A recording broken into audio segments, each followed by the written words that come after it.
Assalamualaikum warahmatullahi wabarakatuh. Perkenalkan, nama saya Wahyu Setiabudi. Saya akan memaparkan kajian saya terhadap khalayak media yang menonton salah satu film hiburan. Di sini objek mengakses film tersebut melalui media YouTube yang ada di smartphone-nya.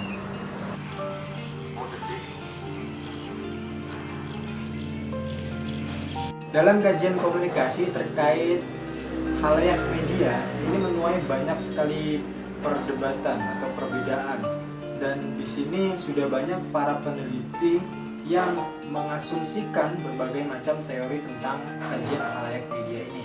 Sebagian kalangan juga memiliki perspektif bahwa khalayak media ada dua tipe, yaitu khalayak yang aktif dan juga khalayak yang pasif. Khalayak pasif yaitu khalayak yang cenderung mudah sekali dipengaruhi oleh media itu sendiri. Jadi seakan-akan khalayak tersebut hanya menerima saja apa yang didapat dari media tanpa melakukan seleksi terhadap apa yang didapatnya dari media. Sedangkan khalayak media yang digolongkan sebagai khalayak aktif yaitu khalayak yang berpikir aktif untuk memutuskan dirinya sendiri bagaimana dalam menggunakan media itu. Dalam kajian khalayak media ada sebuah teori yaitu use and gratification atau teori penggunaan dan kepuasan. Sebagian besar riset mengatakan dalam wilayah teori use and gratification ini berupaya untuk meneliti apa yang terjadi di balik penggunaan media oleh khalayak. Dengan kata lain, peneliti mencari tahu mengapa khalayak memilih dan menentukan untuk menonton salah satu program hiburan tertentu dan dari salah satu media tertentu, atau mengapa mereka terpengaruh oleh tayangan televisi atau yang lainnya. Dalam teori ini, khalayak merupakan pengguna yang berusaha mencari sumber media yang paling baik untuk memenuhi kebutuhannya. Artinya, teori use and gratification mengasumsikan bahwa pengguna memiliki alternatif untuk memenuhi kebutuhannya. Oke, selanjutnya coba kita tonton video berikut ini.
Artinya, teori use and gratification ini mengasumsikan bahwa pengguna mempunyai pilihan alternatif untuk memenuhi kebutuhannya. Karena khalayak di sini berpikir penggunaan media hanyalah salah satu cara untuk memenuhi kebutuhan ekologis, sedangkan efek media dianggap sebagai situasi ketika kebutuhan tersebut terpenuhi. Nah, di sini kita lihat khalayak tersebut, penonton, menunjukkan bahwa kebutuhannya sudah terpenuhi. Bisa kita lihat dari ekspresinya ketika menonton.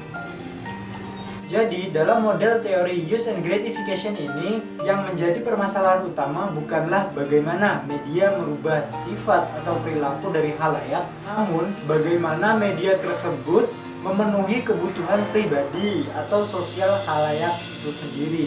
Sehingga outputnya adalah khalayak yang aktif atau khalayak yang dengan sengaja menggunakan media untuk memenuhi apa yang ia butuhkan atau memiliki tujuan tersendiri dalam menggunakan media tersebut. Khalayak ketika menonton untuk memenuhi kebutuhan yang ia butuhkan terkadang menimbulkan efek tersendiri ketika menonton film atau hiburan tersebut, dan efek yang timbul pada pikiran, emosi, dan yang lainnya itu tergantung daripada keterlibatan khalayak terhadap media dan kehendak khalayak itu sendiri untuk bertindak.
Dalam teori ini, khalayak mengontrol dirinya pribadi dalam menggunakan media.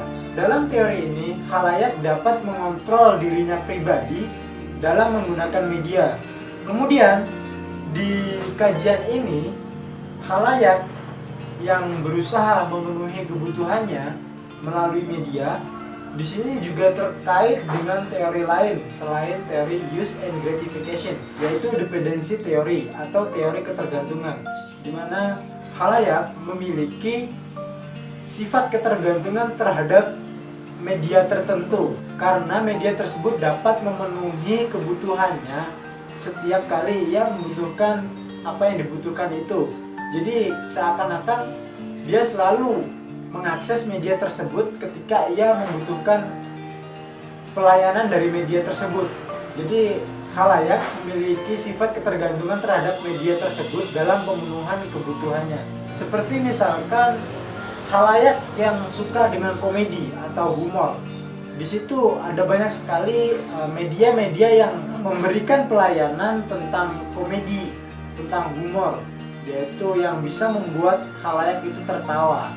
Nah, di sini setiap khalayak berperan aktif untuk memilih selera humor mereka yang seperti apa, dan kemudian di situ istilahnya khalayak ini akan mengakses terus media mana yang sekiranya sesuai dengan seleranya, dan kemudian setelah itu suatu ketika di saat khalayak membutuhkan kembali asupan komedi tersebut, maka khalayak tersebut akan mengakses media yang sama untuk memenuhi kebutuhan yang ia butuhkan itu tadi, yaitu kebutuhan asupan akan humor, akan komedi.